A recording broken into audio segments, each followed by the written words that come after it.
महानगरों में वायु प्रदूषण बढ़ना शुरू हो गया है। ये न सिर्फ फेफड़ों और दिल को नुकसान पहुंचाता है, बल्कि दिमाग पर भी बुरा असर डालता है।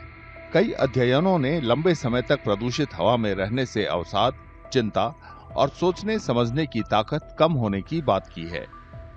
Air pollution is one of the significant contributing factor. ये जो है ये क्या करते हैं कि हमारे बॉडी में एक स्ट्रेस होता है जिसको हम कहते हैं ऑक्सीडेटिव स्ट्रेस। ऑक्सीडेटिव स्ट्रेस में ऐसे वेस्ट प्रोडक्ट्स बनते हैं जो बॉडी से निकलते हैं, उसका बहुत बड़ा स्टोर करते हैं, बहुत ज़्यादा ऑक्सीडेटिव स्ट्रेस बनाते हैं। ये कुछ इन्फ्लेमेटरी मार्कर्स, क्योंकि बॉडी इसको रिएक्ट करती है एडप्ट करने के लिए, जब रिएक्ट करती है तो वो इन्फ्लेमेटरी मार्कर्स रिलीज करती है। ये इन्फ्लेमेटरी मार्कर्स और ऑक्सीडेटिव स्ट्रेस जो है ये हमारी बॉडी के अंदर चलता रहता है और that reaches to brain also. इससे हमारी बॉडी का ऐसा कोई ऑर्गन नहीं है जो इफेक्ट नहीं होता, and brain is very vulnerable, but still लोग इसको ध्यान नहीं देते हैं, दिमाग के ऊपर उतना ध्यान नहीं देते हैं। बाकी फेफड़ों की बात करते हैं, इनफैक्ट लीवर में भी फैटी लीवर रिपोर्टेड है, पर ब्रेन में इसका इम्पैक्ट काफी सिग्निफिकेंट है। जानकारों के मुताबिक प्रदूषित हवा दिमाग के रसायन का संतुलन बिगाड़ देती है।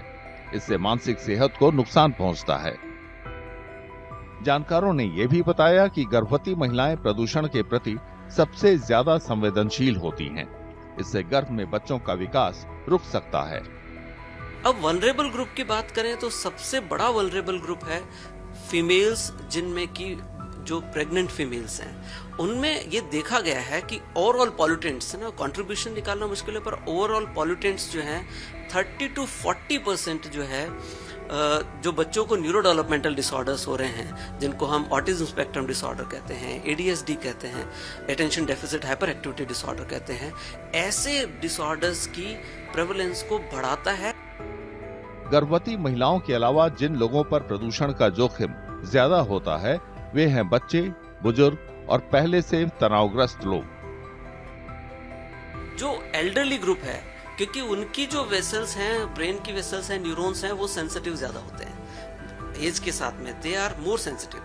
तो उनके जो एयर पॉल्यूटेंट्स हैं वो उनकी न्यूरोनल सेल्स को डैमेज करते हैं और वहां से कॉग्निटिव डिक्लाइन, जिसमें कि याददाश्त कम होना, भूल जाना, या इससे सीवियर प्रॉब्लम डिमेंशिया जैसी चीजें ये हो सकती हैं। चिल्ड्रन में जो सबसे बड़ा इम्पैक्ट है कि उनको जो न्यूरो डेवलपमेंटल डिसऑर्डर्स बहुत हो गए।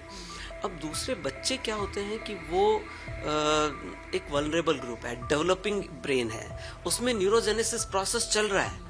अब जब डेवलप हो रहा होता है ब्रेन और उसमें पॉल्यूटेंट्स पहुंचते हैं तो उसकी जो न्यूरोनल ग्रोथ है, जो न्यूरोजेनेसिस हो रहा है, उसको वो इंटरप्ट करते हैं, इंटरफियर करते हैं।